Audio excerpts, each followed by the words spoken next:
There is a moment before a storm breaks when the air becomes still. That stillness is not weakness, it is the gathering of power.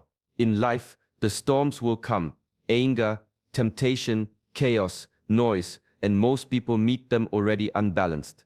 Shaolin teaching starts with the breath. Without inner stillness, every move you make is only a repetition of old patterns.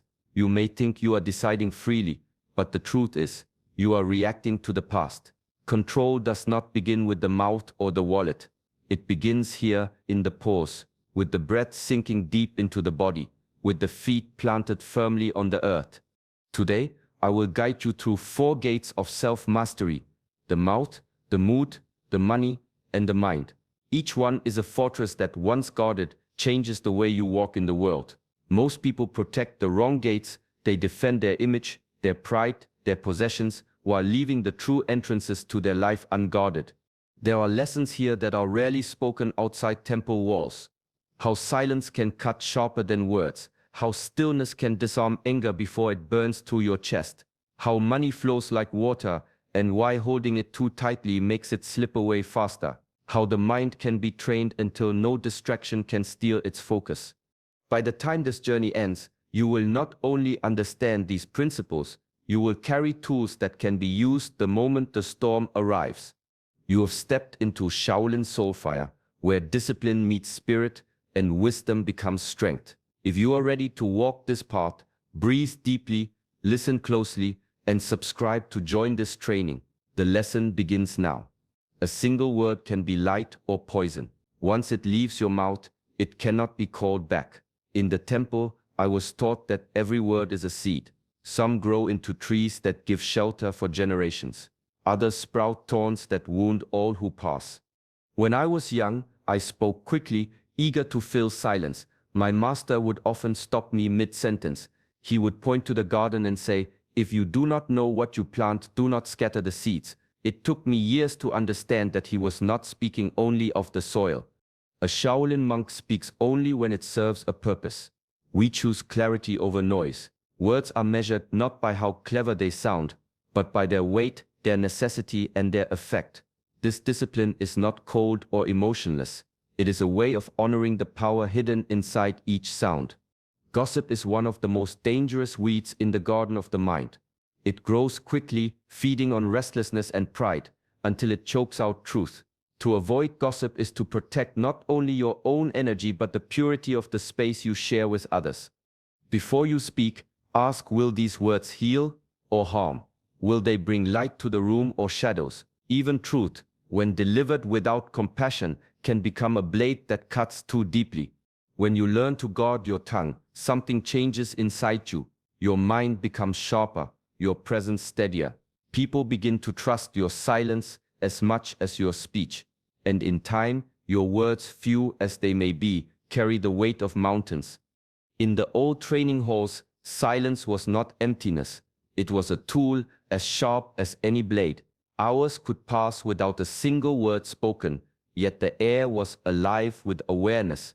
Every movement, every breath, every glance carried meaning. Silence teaches the mind to wait.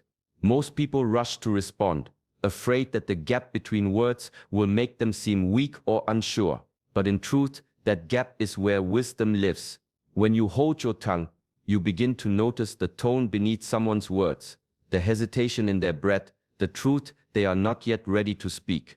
Daily moments of intentional quiet are like sharpening a sword.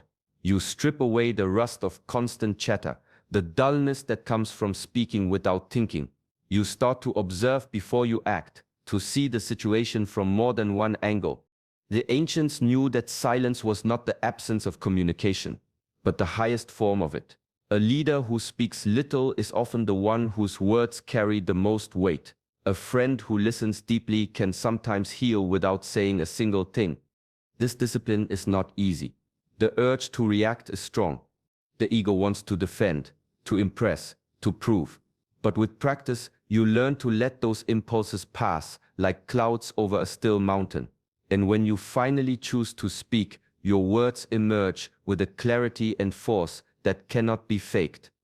Over time, silence becomes more than a practice. It becomes your foundation.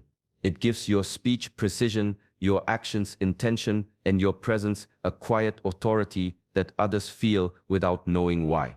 In this way, the less you speak, the more you are heard. In Shaolin tradition, emotions are not enemies to be defeated. They are visitors, each carrying a message. Anger, sadness, excitement, these are not flaws in your character, but raw energy moving through the body. The mistake most people make is either to suppress this energy until it rots inside, or to let it explode without direction. A master once compared it to holding fire in your hands. If you try to crush it, you burn yourself. If you throw it wildly, you burn the world. But if you place it in a lantern, it becomes light.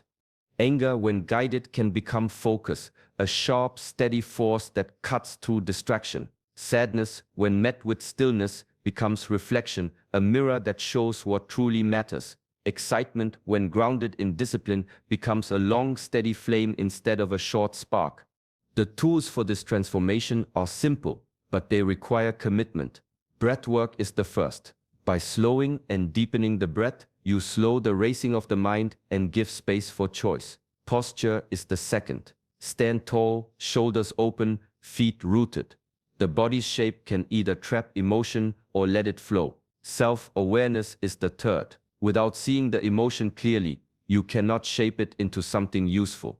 In the temple, students learn to feel emotion rise and then guide it, like redirecting a river with careful hands. It takes time, it takes patience, but each time you succeed, you gain not just control, but freedom.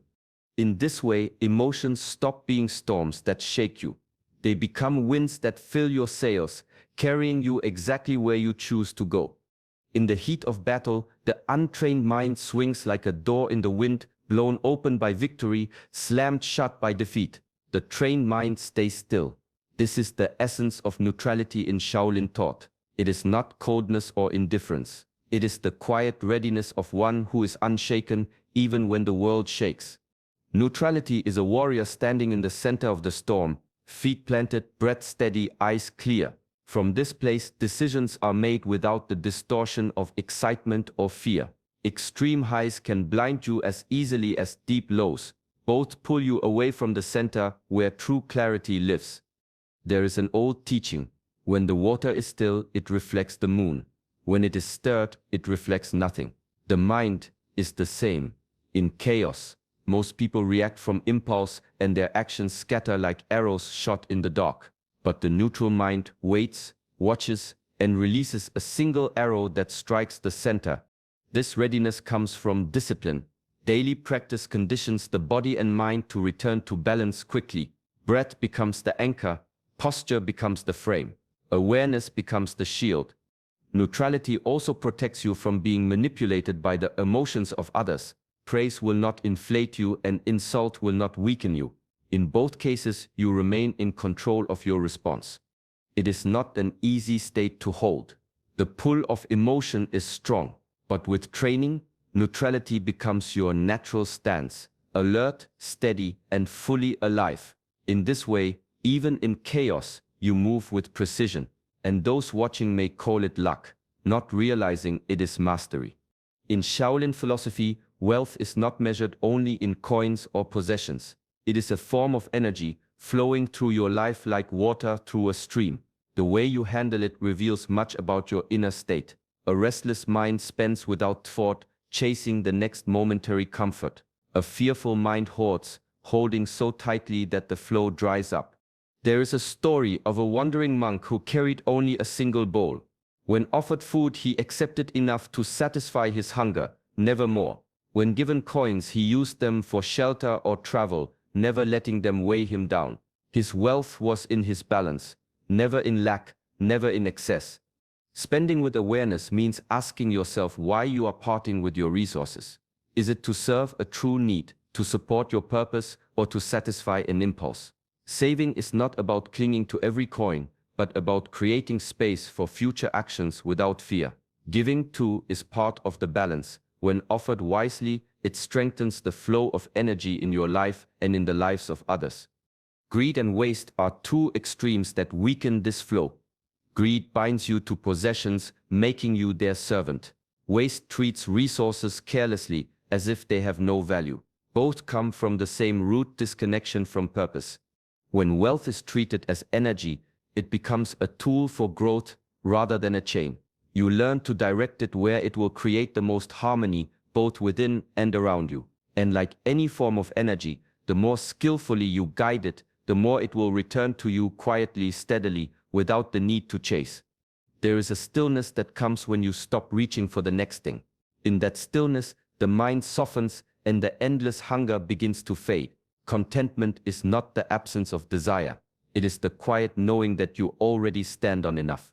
In the old temples, students were taught to bow in gratitude each morning before touching food, tools, or even water. This was not ceremony for its own sake. It was a daily reminder that life is already full. The more you train your eyes to see what is present, the less you are trapped by what is absent. Gratitude is a discipline. It requires you to look past what you lack and acknowledge what already sustains you: your breath, your body, the people who walk beside you, the lessons you have learned. When this awareness deepens, the restless urge to chase begins to loosen its grip. Paradoxically, when you stop grasping, abundance finds its way to you more easily. Like water flowing into an open vessel, life fills the space left by your surrender. This is not magic. It is the simple truth that clarity attracts what chaos repels. The endless pursuit of more blinds you to the wealth already in your hands, but contentment clears your vision. You begin to notice the warmth of sunlight on your skin, the taste of a simple meal, the peace in a quiet room. These moments become treasures greater than gold. In this way, contentment is not a settling for less. It is a mastery over the mind's craving. And once you master it, abundance becomes a natural companion, arriving not because you chased it, but because you no longer block its path. In the Shaolin view, the mind commands everything. It is the general that directs the army of your actions. When the general is sharp, disciplined, and clear, the army moves with precision. But when the general is distracted, the army breaks formation and the battle is lost before it begins. A scattered mind does not fail in one moment. It fails in 1,000 small ones, forgetting why you entered the room, beginning a task and abandoning it halfway, listening to someone's words but already preparing your reply. Each lapse may seem small, but together they weaken the structure of your life. Training the mind begins with stillness. Meditation is the whetstone that sharpens the blade. Sitting in silence, returning to the breath again and again, you learn to notice when the mind drifts and gently guide it back. This is not just an exercise for the cushion, it is preparation for every decision, every conversation, every challenge. Daily discipline is the forge. Whether it is rising at the same hour, completing your training forms, or tending to simple routines with care, each act strengthens the mind's capacity to hold its course. Over time, this discipline becomes second nature. Conscious attention is the final element. It is the habit of being fully where you are. When you eat, you taste. When you walk, you feel the ground. When you speak, you are present in each word. When the mind is trained in this way, it moves like a blade through confusion, cutting away distraction. And as the general steadies, so does the life it commands, focused, deliberate, and prepared for whatever the day brings. Inspiration is a spark, but a spark alone cannot keep you warm. It flares brightly for a moment, then fades into darkness if not fed. Mastery is the fire that burns through the night, built slowly, patiently, through the steady placing of wood and the careful tending of flame. In the old training halls, beginners often arrived full of energy, eager to learn every form and technique at once, but the masters would give them only one movement to repeat, sometimes for weeks, even months. The lesson was not in the movement itself, but in the discipline it demanded. Repetition strips away the hunger for novelty and replaces it with quiet strength. Whether it is sitting each morning in meditation, moving through martial forms until they feel like an extension of your breath, or eating with full awareness of each bite, the power lies in doing it every day, without skipping, without rushing. The mind will resist at first. It will demand something new, something exciting. But over time, the body and mind settle into the rhythm, and the practice becomes part of who you are. Daily discipline shapes more than skill. It shapes character. It teaches patience when progress feels slow, resilience when motivation fades, and self-control when distractions call. In this way, you are not just mastering a technique, you are mastering yourself. True mastery is quiet. It does not need to announce itself. It is seen in the calm precision of action, the steadiness of presence, the strength that does not falter under pressure. And all of it is built not in a single moment of inspiration, but in the countless moments when you choose to practice again. In the way of discipline, nothing stands alone. The mouth, the mood, the money, the mind, these are not separate chambers, but different doors leading into the same hall. Step through one, and you find yourself in all the others. A calm breath taken in the heat of anger does more than cool the mood. It slows the racing thoughts, softens the tongue, and steadies the hand before it makes a choice that cannot be undone. The same breath that prevents a harsh word can also stop an unwise purchase or guide you away from a reckless decision. In the temple, students were taught that mastery is like a wheel. Each spoke, speech, emotion, resources, thought must be strong for the wheel to turn smoothly. If one is weak, the whole structure wobbles. Strengthen one, and the others begin to align. This is why the Shaolin path does not separate training into endless compartments. The focus you build in meditation shapes the patience in your conversations. The restraint you learn in spending trains the same self-control that governs your emotions.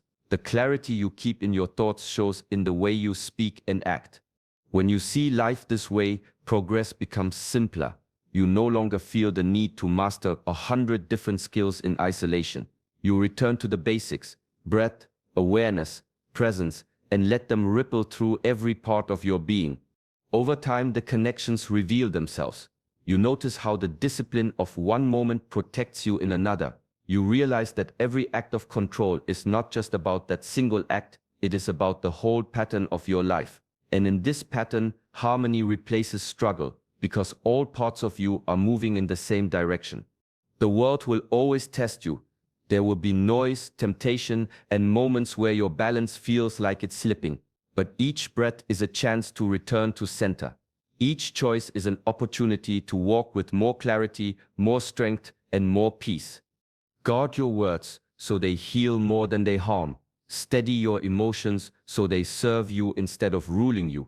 Direct your resources so they support your purpose, not your distractions, and keep your mind sharp and present, for it is the general that leads all else. This is not a path for one day, but for every day. Small, steady steps will carry you further than bursts of effort followed by neglect. With patience, the roots grow deep, and no storm can pull you from the ground. May you carry these teachings into your life, not as ideas to remember, but as practices to live. The strength you seek is already within you. It only needs your attention to awaken. Thank you for walking this path with us today. If these words have brought you value, breathe deeply, take them to heart, and share this journey by liking and subscribing to Shaolin Soulfire. The training continues.